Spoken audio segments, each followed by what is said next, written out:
Fala pessoal, vamos começar nossa aula. Hoje eu vou usar com vocês o módulo para poder a gente fazer um panorama, né, do que a gente está estudando nesse capítulo 9.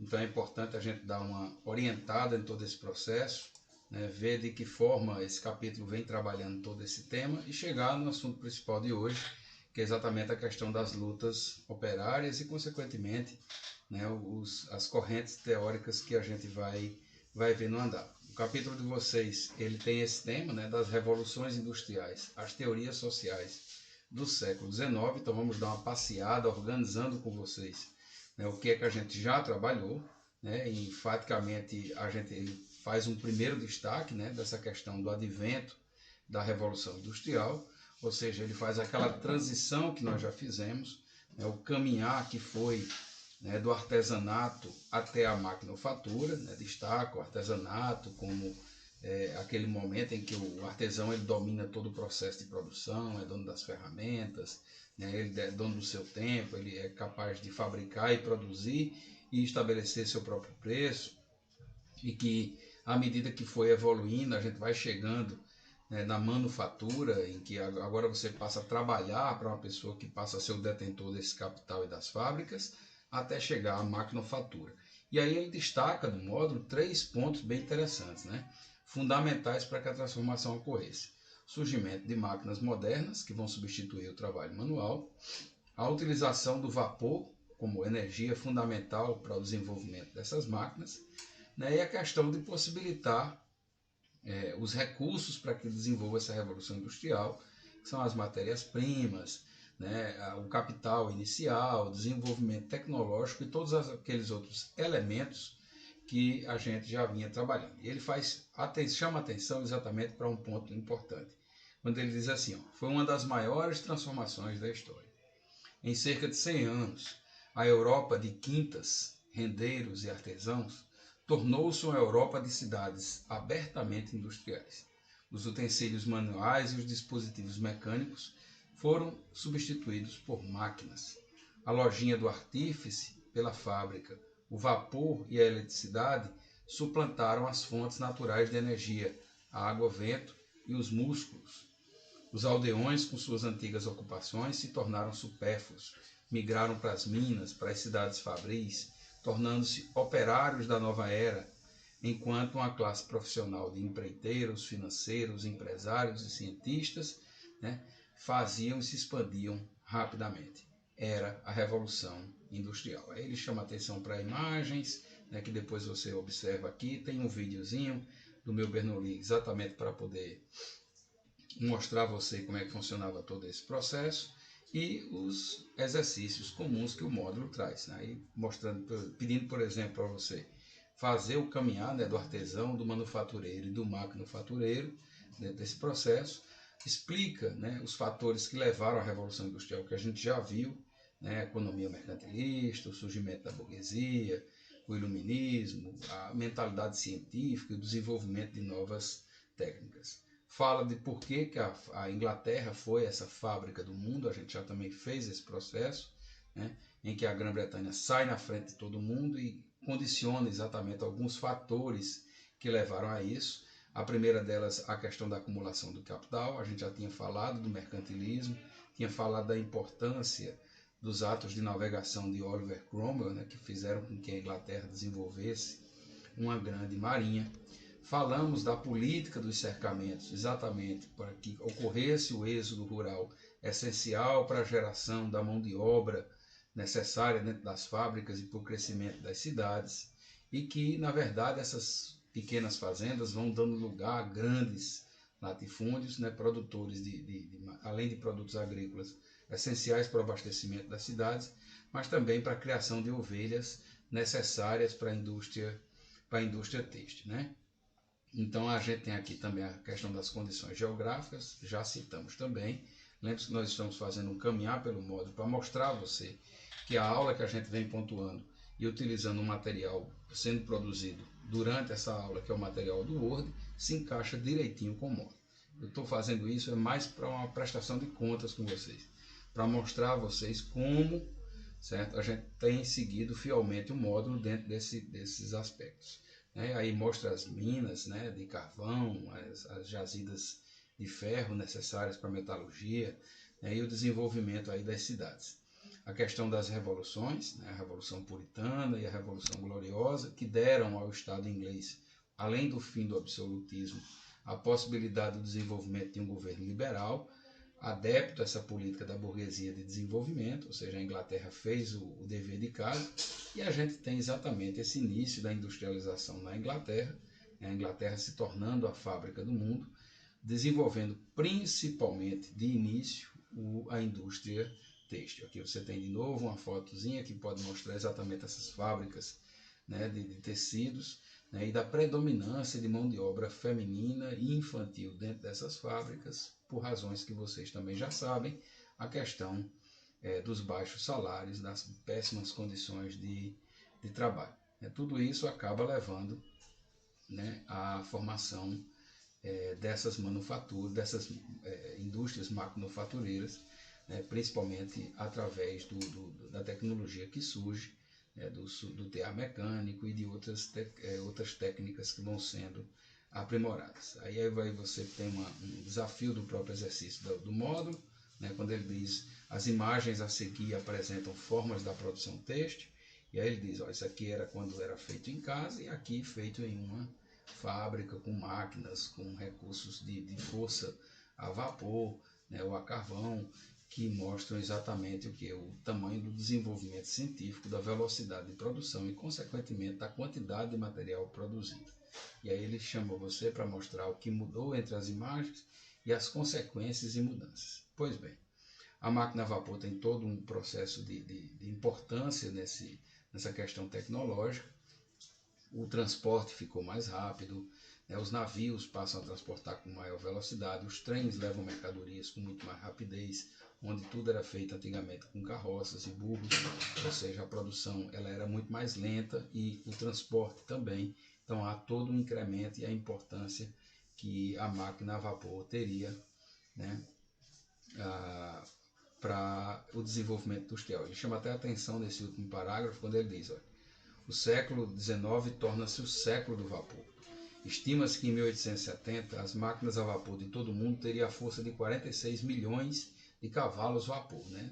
A unidade aí usando como referência o cavalo, aonde seriam necessários 400 milhões de cavalos vivos para fazer o mesmo trabalho. Então a gente está falando aí de 10 vezes mais rápido, 10 vezes mais força, 10 vezes mais produção, 10 vezes mais tudo, né? Desenvolvimento da metalurgia, a gente também já tinha falado do processo Bessemer, né, de transformação do ferro em aço, né, e aí ele faz uma caminhada pela questão, chama atenção para a questão da locomotiva, né, e de todo o processo da estrada de ferro e a importância que teve no transporte.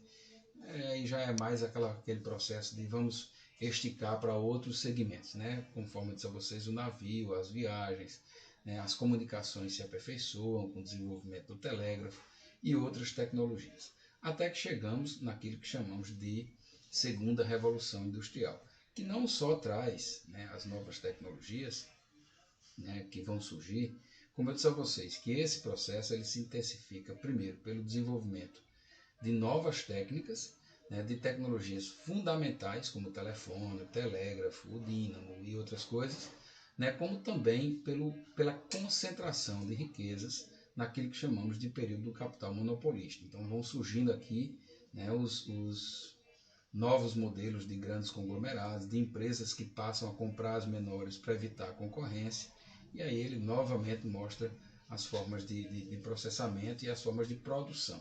Isso aqui é uma coisa mais da geografia, que a gente não vai entrar muito, né, a diferença do modelo fordista para o modelo taylorista e para o modelo toyotista. São aquelas formas de produção. Isso aí é muito mais para a geografia, mas não deixa de ser um assunto que a gente precisa estar sempre observando. Joia?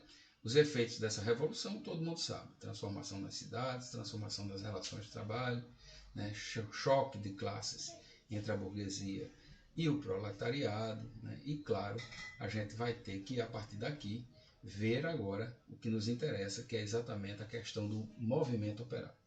Para entender esse movimento operário, e agora sim dentro de um conteúdo mais novo, o que é que a gente precisa lembrar? O operário ele era a parte mais desvantajosa do processo. A gente inclusive tinha mostrado essa imagem em nosso material, das vilas dos operários e como as condições em que eles viviam, né? Trabalhadores que viviam em condições terríveis, que eram submetidos a jornadas de trabalho exaustivas, que chegavam até 16 horas por dia, salários baixíssimos, opressão dentro das fábricas, né? E tudo isso acabava minando, né, a saúde, a resistência, a expectativa de vida desses trabalhadores.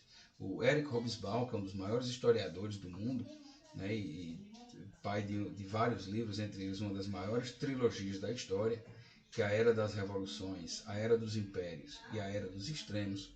São 3 livros que eu acho que toda pessoa que gosta de história deveria uma vez na vida ler. Ele sai com essa citação que eu achei fantástica e que a gente precisa dar uma conversada sobre ela. A bebida não era o único sinal de desmoralização. O infanticídio, a prostituição, o suicídio e a demência têm sido relacionados a esse cataclisma econômico-social. O mesmo que se deu em relação ao aumento da criminalidade, da violência crescente e frequentemente despropositada que ameaçava engolir os elementos passivos. A difusão de seitas, o culto de caráter místico e apocalíptico durante esse período indica uma capacidade semelhante de lidar com os terremotos da sociedade que destroçavam vidas humanas. Então é um período realmente de muita dificuldade, de muita opressão, de muita desigualdade, onde os abismos entre aqueles que muito tinham e aqueles que nada tinham se avoluma consideravelmente, se torna cada vez maior. E é claro, isso vai refletir principalmente, né, nos chamados movimentos operários, né, os movimentos de reação a esse processo. E aí os primeiros deles são exatamente o ludismo, o cartismo e o sindicalismo. E aí vamos entender cada um deles. Quando ele fala em ludismo, essa é a primeira forma de protesto. E aí muitos pensam que a forma de protesto do ludismo está ligada à questão deles reclamarem porque a produção estava ficando acelerada, porque eles estavam trabalhando mais. Na verdade, o movimento ludista, que se desenvolve no século XVIII, mas que também respinga no século XIX, nada mais é do que uma reação à criação das máquinas. Acreditem, eles não estavam pedindo, certo, para que seus empregos fossem melhorados, para que seus salários fossem aperfeiçoados. Não, eles estavam reclamando porque cada vez mais entravam máquinas dentro das fábricas e estas máquinas desempregavam pessoas. Então, dentro desse processo, eles não estão reclamando do próprio capitalismo. Eles estão reclamando da forma como esses burgueses estão entendendo o lucro e estão fazendo com que certas empresas prefiram contratar, né, comprar máquinas do que contratar pessoas. Esse movimento também fica conhecido como movimento de quebra-máquinas. Eles destruíam as máquinas, estabeleciam aí uma série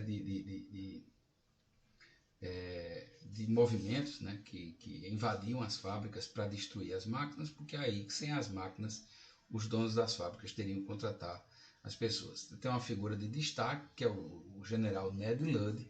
Há muitos historiadores que dizem que esse rapaz nunca existiu, foi meio que uma criação para se criar um mito desse movimento, né, e que chamou muita atenção. O segundo movimento é o movimento cartista. Esse aqui do século XIX, certo? Na transição ali da primeira revolução para a segunda, ele chega exatamente ali em meados do século XIX. Na verdade, o que é que acontece? Os artesãos vão intitular, né, uma carta ao povo para dizer assim: olha, a gente está querendo aqui avisar vocês como é que as coisas estão acontecendo dentro do processo industrial, como são as injustiças que estão acontecendo dentro das fábricas, né? E aí eles chamam o povo para se unir à classe operária em torno de muitas reivindicações. Nesta carta ao povo, que está aqui destacado no terceiro pontozinho aí do cartismo, eles dizem assim: nós estamos reivindicando, certo? Representação igualitária de todas as classes no parlamento, ou seja, estão pedindo para que os operários tenham partidos políticos e possam participar da política. A renovação anual da Câmara dos Comuns, ou seja, do Congresso, da Assembleia lá de Londres, né, da Inglaterra. A extinção do sistema de voto censitário, que é o voto pela renda, e da qual os trabalhadores não participariam, e a adoção de um sufrágio universal, ou seja, do voto independente pela renda para todos os homens maiores que 21 anos. Aí você vai lembrar que, por enquanto, ainda não há movimento sufragista, ainda não há a questão da participação da mulher. Isso é um pouco mais adiante, né, no começo do século XX. O voto secreto, porque eles achavam que o voto era manipulado por essas elites para eleger quem eles queriam, né, e olha só, e a remuneração aos parlamentares. Ou seja, para que as pessoas pudessem, de fato, receber um salário pela sua atividade parlamentar e evitar corrupções e acordos com os donos das fábricas, né? E isso tudo faria com que o movimento operário crescesse, né? Se estabelecesse, criasse partidos políticos e passasse a concorrer nas eleições.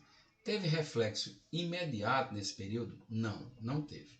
Não teve porque o movimento cartista foi muito combatido, principalmente pela elite, pelos donos do poder e pelo próprio governo da Inglaterra, na época da Rainha Vitória, que acreditava que aquilo ali era danoso ao progresso, ao desenvolvimento e ao crescimento da Inglaterra. Tudo isso acaba depois refletindo no século XX. Um dos partidos mais atuantes e mais fortes da Inglaterra será exatamente o Partido Trabalhista, que vem exatamente das conquistas e da reclamação e da luta do movimento cartista por direitos políticos. Então aí a gente tem essa questão. Outro fato importante são os sindicatos. Por que os sindicatos ou trade unions eles são tão importantes? Os trabalhadores começaram a entender que, como eles eram vulneráveis nesse processo entre o capital e o trabalho, só havia uma forma deles se organizarem. Era eles se unirem, formarem unidades sindicais, passassem a tirar parte do seu salário, que já era pequeno, mas para a formação de um fundo sindical, né? Ou seja, vamos dizer 1%, 2% daquela receita, para que este dinheiro pudesse dar assistência a trabalhadores que se machucavam, a viúvas que perdiam seus maridos dentro das fábricas, a pessoas que ficavam doentes e não tinham mais condições de trabalhar, consequentemente não teriam mais condições de receber dinheiro e a família caía na miséria absoluta. Então eles se organizaram primeiro nessas caixas sindicais, né, que vai ser o primeiro movimento sindicalista que nós temos, né, organização para proteger os próprios trabalhadores. E depois que eles começaram a se organizar, começaram a criar jornais operários para mostrar aos trabalhadores o que estava acontecendo, chamar a atenção da população em geral de como eles eram explorados, né, forçar, porque a partir da união desses trabalhadores em grupos, né, e fazendo reivindicações, greves, manifestações cada vez maiores, isso iria forçar o parlamento inglês a dar determinadas concessões a esses trabalhadores. Foi a partir, né, disso aí que eles conseguiram algumas conquistas importantes, como, por exemplo, o direito de fazer greve, a redução da jornada de trabalho exaustiva de 16 horas para 8 horas, impedir que crianças trabalhassem em condições insalubres, né, aprovar, né, determinações como a proibição do trabalho feminino dentro das minas, que é uma coisa horripilante. E no final das contas, esse sindicalismo acaba dando ao trabalhador, já que ele não tinha as condições econômicas de competir com a burguesia, uma condição de pelo menos lutar por direitos.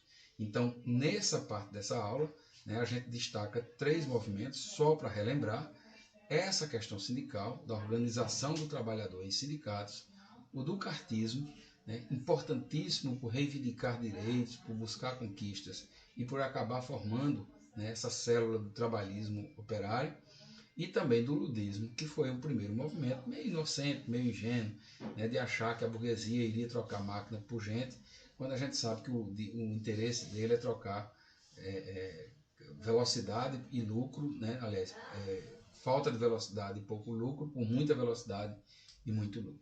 Então, ficar atento nesses movimentos de reação operária ao ludismo, ao cartismo e ao modelo do sindicalismo. Em nossa próxima aula, nós vamos conversar sobre quais foram as doutrinas e as teorias sociais que vão aparecer nesse capítulo, né, com destaques aí para o socialismo utópico, o socialismo científico, socialismo cristão e para o anarquismo. Beleza? Um abraço e até a nossa próxima aula.